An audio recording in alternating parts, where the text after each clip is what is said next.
Hi there everyone, welcome back to the channel. Apologies for how long it's been since the last video. As I said last time out, working full time at the moment, so it does obviously mean that timings for videos will change slightly, but still going to try and get some content out. And we haven't had a Palace Daily in ages, so I think we're due one of those for sure. And today's topic, I mean, there's no better time, obviously, after that West Ham result, no better time to do one and to talk about all things Palace. Topic today, as you can tell from the title, can Palace pull off what would be a pretty major shock and break into the top six, top seven, and get a Europa League qualifying spot? Obviously, I know I don't want to get carried away, and I know that title obviously kind of sounds like I'm getting carried away, because I personally right now don't think we will. I still think that consistency-wise, we're not good enough, I think, over the course of a season to sustain the sort of results that we're getting at the moment.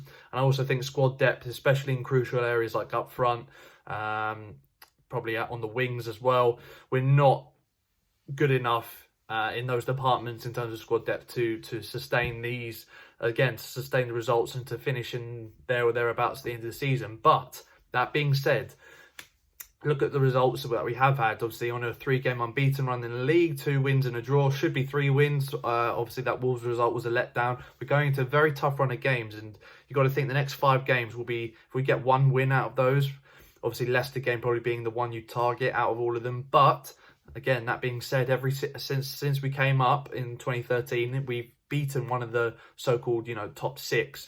At least one of those sides every season. I think out of the top 6, so we've beaten a couple in the last season for sure. And, we got a good record, I'd say, over the course of the last 3 or 4 seasons against the top 6.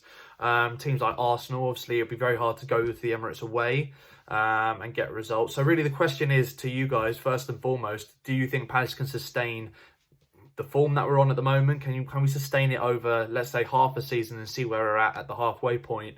And if we're there or thereabouts in the top 10, 4 or 5 points off the top 6, can we potentially look upwards and say, can we do what Burnley did a few years ago and cause an upset,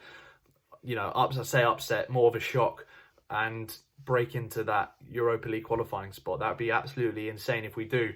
As I said before, personally, I don't think that we have the depth to do it at the moment, or the consistency, because we're Crystal Palace at the end of the day. And as Palace fans know, we could be playing absolutely fantastic one week, and then the next week, like this season, for example, we can beat Villa, massive result, move forward, lose 4-0 away at Spurs. And then obviously, how Spurs have gone on since then. So, you never know which Palace are going to turn up week after week. But that is one of the many reasons why I love this club. And obviously, I love watching Palace, and so happy I'm a fan of this amazing football club. So that's the first one out there. Secondly, how do you think we're going to get on in the next 5 games? Obviously, international break at the moment, so football content is mainly going to be about international football. But looking ahead, got City back after international break. I will hopefully be doing a preview for that one with a special guest, so stay tuned for that next week.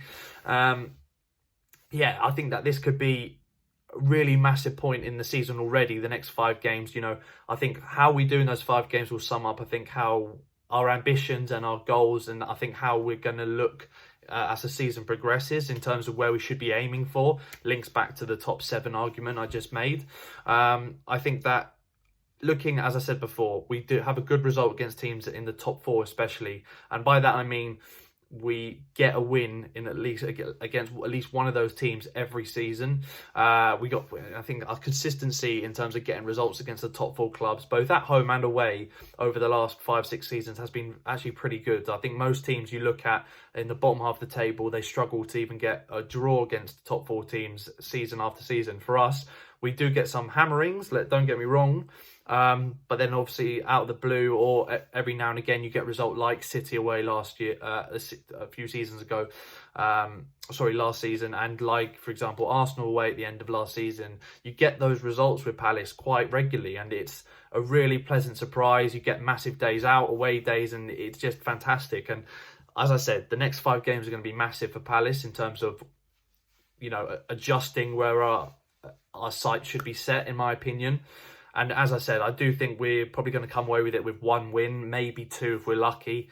Anything more than that, and we're in absolute dreamland. And I just want to say, obviously, we'll be doing a preview on this next week at some point, but I don't think that the City game we're going to be getting much out of that. But obviously, I'll leave that for a later date. But I want to know your thoughts on it. Next 5 games, how do you think we can do against those massive rivals? Let's run through them. Massive rivals, massive opposition. Let's run through City away, obviously Arsenal, Chelsea, Liverpool and Leicester. They're the next 5 games. Very difficult run of games. There's not much you can say about that other than, wow, what a tough run of games. Very, very ironic that the only teams above us in the league are the next 5 teams we're going to play. So you can't really write that. It's just typical, isn't it? So Palace. But let me know your thoughts down below, guys. Quite a short one today. Just want to quickly get your thoughts. Should we be adjusting our sights in terms of our finish in the league? For me, let's not get carried away. But I can totally understand why, if we get a good set of results in the next 5 games, why we could adjust our sights and, you know, have some ambition and then look to strengthen in January, obviously, because after the next 5 games, January transfer window will all of a sudden not be too far around the corner. And then if we have a good January window, bring in a striker, maybe Batshuayi, who's obviously been linked with return to Palace after his successful loan last half of the season, last season, then who knows what we can do. Really, that is the position I'm in at the moment. But it's exciting times at Palace. I'm just loving the feel and the atmosphere around the club at the moment. It makes a nice change being happy as a fan and embracing the happiness from other fans as well, and just everyone in general, social media and also in person.